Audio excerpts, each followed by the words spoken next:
USC breaks the SEC stranglehold on college football recruiting. Meanwhile, UCLA's hope for an immediate rebuild stalls out, and there is more to the Chris Paul story than what we're being told. Good morning. I'm James, and this is your daily dose of sports and snark for the greatest sports city in the world, Los Angeles. This is the faithful Angelenos Morning Report. So it is December 4th, 2025. We are broadcasting today from Ice Station Alpha in Ann Arbor, Michigan. Once again, traveling for work on the road, which sucks. We added a couple of new subscribers to the Angeleno Familia yesterday. Thank you. We're going to do our best to keep you informed. And if you like being in the know about LA sports, clickety-clack the like button. Clickety-clack the subscribe button.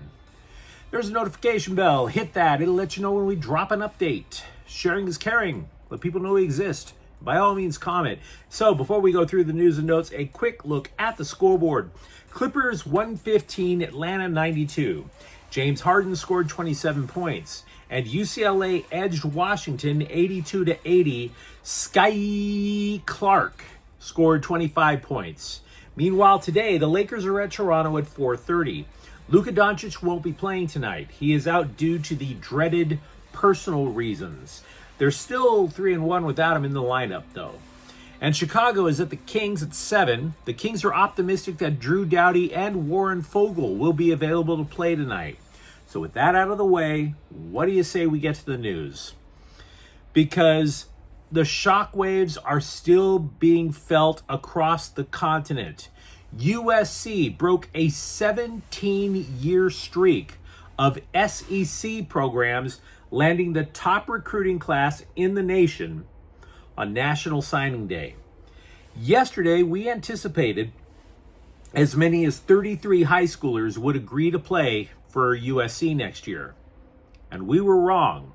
We were off by 2 more. It got up to 35. The bigger of the 2 last-minute newbies is 4-star wide receiver Caden Dixon-Wyatt, who just rug-pulled Ohio State when he decided to come west. Now, the crown jewel of the class remains offensive tackle Kenny Pepe. I'm not saying the guy's going to start on day 1, but if this were professional football, this guy is most likely your franchise left tackle. He's considered the 5th best player in the country. Now, other analysts actually argued that they thought the best prospect is tight end Mark Bowman of Mater Dei. Now, I've seen mixed reports. There are some people that say that he has signed on the dotted line. Others are saying that he hasn't.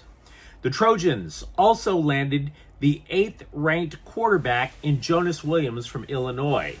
The Trojans have 15 commits among the top 200 ranked players in the nation, and they might even add another. Now, I'm not going to add the person's name because, again, these are high school kids.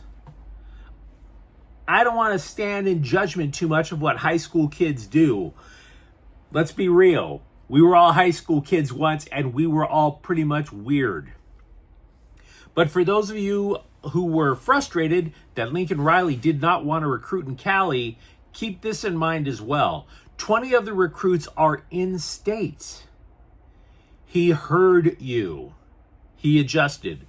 Moreover, a cursory glance at the whole list of recruits, every level of defense was addressed.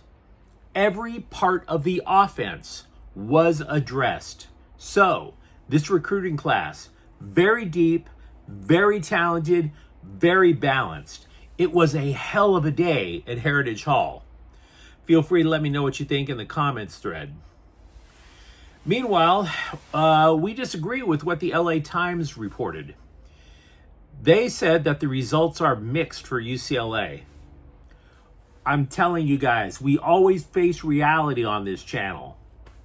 Yesterday was a bad day. Can't duck it. Can't duck it at all. A good recruiting class should have a minimum of 20 players. Hopefully damn good ones.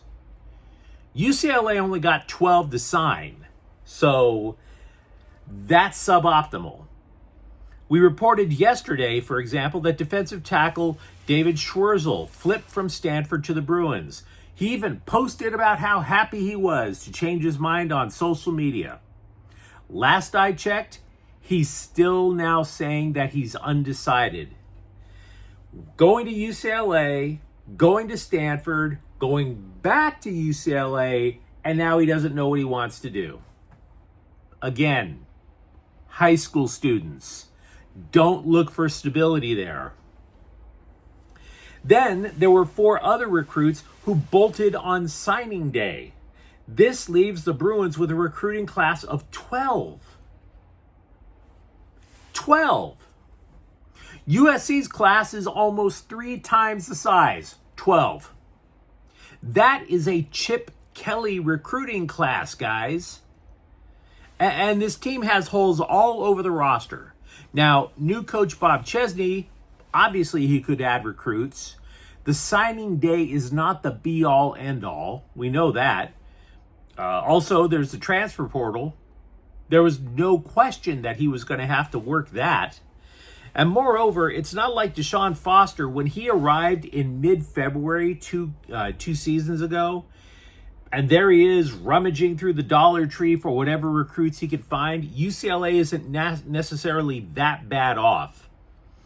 Because these players, again, are high schoolers, I don't want to blast them for changing their minds. They're supposed to be indecisive. But this hurts. UCLA's rebuild is not going to be a V-shaped recovery. I'll even tell you one flip. Like I said, I don't want to go around clowning high school kids, but there is one flip that is particularly crazy. Offensive lineman Travis Robertson decided to go to Bowling Green? Bowling Green. UCLA 4-8 Bowling Green. I did a Google search on Bowling Green players who eventually went to the NFL. A tumbleweed rolled across my screen. Now, having said that, UCLA did find talent in the dozen. CJ Lavender of Mater Dei will definitely help the defensive backfield. But if you're a Bruins fan, you tell me where the bright spot is. Former interim coach Tim Skipper finally gets a full-time head coaching gig. He acquitted himself well as an interim coach for UCLA. He also did likewise over at Fresno State. He's now tabbed to lead the program at Cal Poly San Luis Obispo, which I agree is a downgrade. But, hey, they gave the guy a shot at the damn job for once. So, best of luck. The scribes howled in unison, like a chorus of diseased wolverines. Shocking, absolutely shocking, that the Clippers cut Chris Paul. Why, he's CP3. He's the point god. He was Mr. Clipper. Not that anybody was clamoring for that title. Do you think Danny Manning hates that he's not called Mr. Clipper? Elton Brand, Benoit Benjamin, they and dozens of other Clippers are seriously happy that somebody else got that name. But here's the thing, with Chris Paul getting cut, it's not shocking. It's disrespectful. A middle-aged man on the back of the bench of an NBA roster getting cut, not shocking. Getting fired at 3:30 in the morning, which is when the news broke, that's disrespectful. Even if you bag groceries at Stater Brothers, they let you know during the day that you've been downsized. So, somebody was acting in a manner that pushed this solution to come like that. Somebody was the jerk, or bodies were the jerks. It's not about shocking. It's about who was disrespectful. So it brings up the question that hasn't been answered. Who was disrespectful to who? ESPN broke a story that claimed Paul and his coach Ty Lue weren't on speaking terms. suggesting Paul was the one being disrespectful. The only time that Paul would speak, apparently, was during practice, challenging leadership, being disruptive. Team president Lawrence Frank did his best to whistle past the graveyard. Quote, "Some of our business, respectively, have to keep in-house. But this didn't come down to just one incident and one meeting. It just wasn't the right fit," unquote. The Athletic also reported people saw Paul as a locker room lawyer. And maybe he was. But that doesn't explain getting cut at 3:30 in the morning. There was allegedly a meeting that took place at the Miami airport while the Clippers waited for a team flight. Again, was that meeting at 3:30 in the morning? I doubt it. And if you consider the Clippers' history, they have been cutting players in some of the most awkward, whack, unusual ways. Do you remember PJ Tucker? He was part of the James Harden trade coming to LA. Lengthy career, pretty damn good player. They stuck him at the end of the bench for more than a calendar year. All he was asking to do was to get a chance to play. They wouldn't let him. What about John Wall? What about Russell Westbrook? How Wall just simply poof vanished from the NBA after he came to the Clippers when it was eventually cut. So there was something going on there that's beyond a meeting in an airport. Somebody flipped out. Somebody totally flipped out if you got cut at 3:30 in the morning. So I want to be fair with you because this is unsubstantiated gossip. This is just me thinking out loud. You know who wasn't mentioned in any article about Chris Paul getting run? James Harden. Paul and Harden were previously teammates in Houston, and they were functioning pretty well together until Harden surprised nobody by disappearing in the playoffs in 2018. Next thing you know, the Rockets traded Paul to Oklahoma City. They clashed. Both of them wanted the ball. Paul to facilitate, Harden to dribble out the clock until he forced a shot.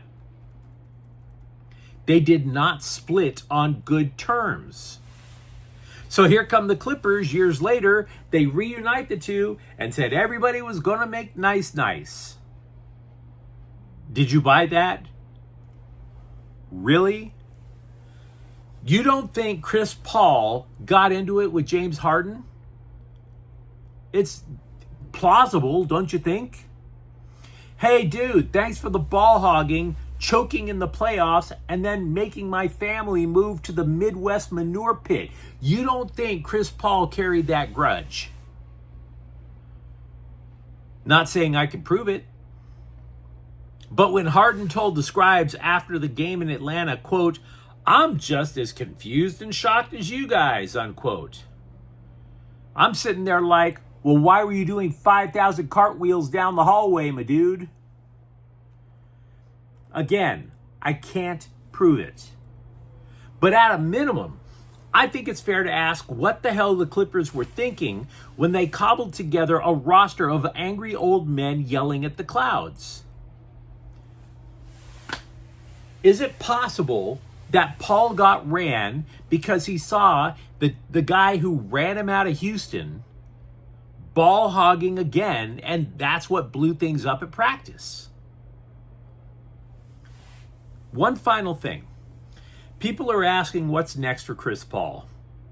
Now, unless this move angered him so much that he has to find any team to seek revenge, I would guess he's likely retiring. Recall, he wanted just one more year in the NBA, and he also wanted it in Los Angeles. That meant either the Clippers or the Lakers, and I don't see the Lakers needing another ball handler. If you just can't get enough stories that seem to be in conflict, we have two notes now on Chargers Justin Herbert. One story, he's not practicing. Two, he's still preparing as if he's going to start at quarterback on Monday. That's odd. He did undergo surgery on a broken left hand earlier this week, but he still hasn't gripped a football. He said his focus right now is to get the swelling down. Now, obviously, the Bolts are preparing as if Trey Lance is going to get plugged in against the Eagles.